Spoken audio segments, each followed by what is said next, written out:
Senator Panfilo Lacson questions the issuance of special stop orders during the stint of former Customs Commissioner Nicanor Faldon. He calls the scheme doble tara, a play on doble cara or two-faced.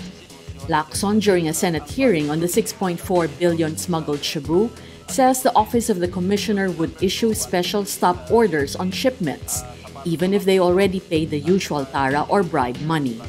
Lisa Sebastian, a collector at the Customs Intelligence and Investigation Service, says only the Office of the Commissioner, upon recommendation of alerting units, could issue such orders. Sebastian says the orders are meant to prevent the release of shipments even after taxes were paid. This supposedly means tara needs to be paid again at the Office of the Commissioner. Lacson also says a certain Mike Saban recommended the issuance of special stop orders to Integrity Trading, one of the companies used by customs fixer Mark Taguba. Saban is a technical consultant in Faldon's office. In previous hearings, Taguba said Saban placed his shipments on alert after having a feud with his father, Ruben. Taguba said this prompted him to look for other backers, leading to transactions with the Tita Nani, a member of the so-called Davao Group. Presidential son and Davao City Vice Mayor Paulo Duterte is allegedly part of the group. Faldon denies accusations he is involved in corruption in the agency. He also refuses to answer senators' questions and opts to be detained in the Senate. Faldon filed separate ethics complaints against Senators Panfilo Lacson and Antonio Trillanes for implicating him in bribery and smuggling. But Senate Majority Leader Tito Soto says Faldon's ethics complaints should be dismissed. Soto says, quote, "To me, he has no right to come to this committee and ask for the remedy of disciplining a colleague when he himself does not recognize that process." Supreme Court Chief Justice Maria Lourdes Sereno on Monday files her answer to the impeachment complaint filed against her. Sereno says complainant Larry Gadon was unable to provide sufficient evidence. She says the documents Gadon got from the SC, while authentic, were not able to support his allegations. Sereno's lawyer Alex Poblador says, quote, "Look at the documents. They do not support the charges, and what's left then are newspaper reports and pure conjectures from Gadon." Poblador is referring to some of Gadon's allegations about Sereno supposedly trying to coerce the trial court judges in Senator Laila de Lima's drug trade charges not to issue warrants of arrest. He says Gadon's proof is a newspaper report citing sources. Poblador also says Gadon's allegations do not amount to impeachable offenses such as culpable violation of the Constitution, treason, bribery, graft and corruption, other high crimes, and betrayal of public trust.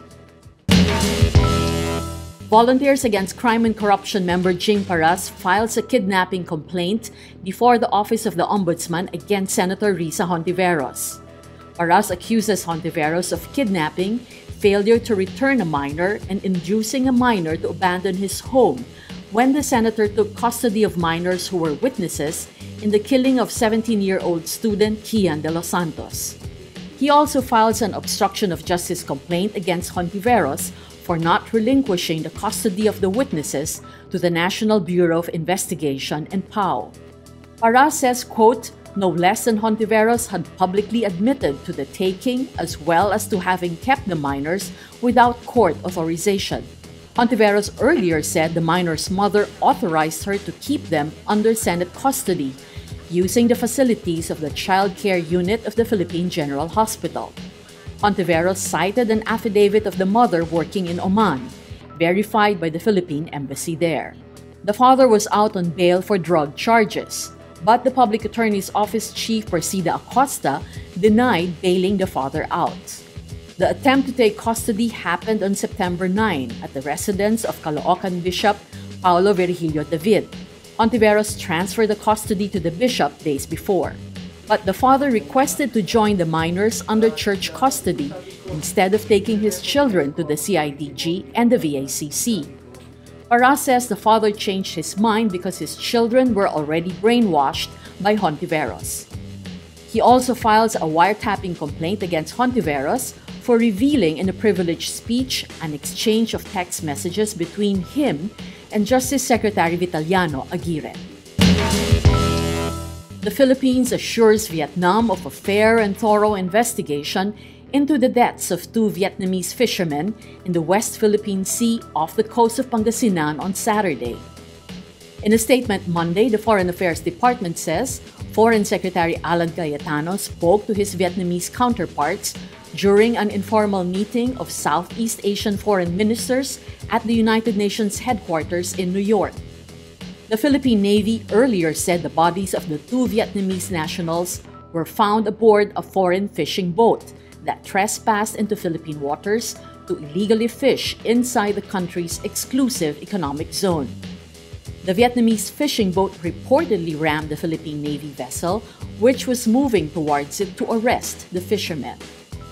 The DFA says, quote, "The report said this prompted personnel on board the Navy vessel to fire warning shots, and when the Navy personnel boarded the fishing vessel, they found two dead Vietnamese fishermen. 5 others surrendered and were taken into custody." It adds there were up to 6 Vietnamese fishing boats inside the Philippines' EEZ during the incident. Malaysia on Sunday calls the statement of the Association of Southeast Asian Nations chairman on the crisis in Myanmar's Rakhine state a misrepresentation of the real situation on the ground. The chairman's statement is issued by Philippine Foreign Secretary Alan Cayetano on behalf of ASEAN. It condemned the attacks against Myanmar security forces on August 25 and all acts of violence which resulted in loss of civilian lives, destruction of homes, and displacement of large numbers of people. The statement also says the foreign ministers acknowledged that the situation in Rakhine State is a complex intercommunal issue with deep historical roots. It urges closer dialogue between Myanmar and Bangladesh so that the affected communities can rebuild their lives. The statement is formulated in meetings chaired by Cayetano on the sidelines of the 72nd United Nations General Assembly in New York. But Malaysian Foreign Minister Anifa Aman opposes the statement, saying that it is a misrepresentation of the reality of the situation, pointing out the omission of the Rohingyas in the final document.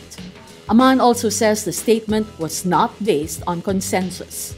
He says that while Malaysia condemns the August 25 attacks by the Arakan Rohingya Salvation Army, it also says subsequent clearance operations by Myanmar authorities were disproportionate and led to civilian deaths and displacement.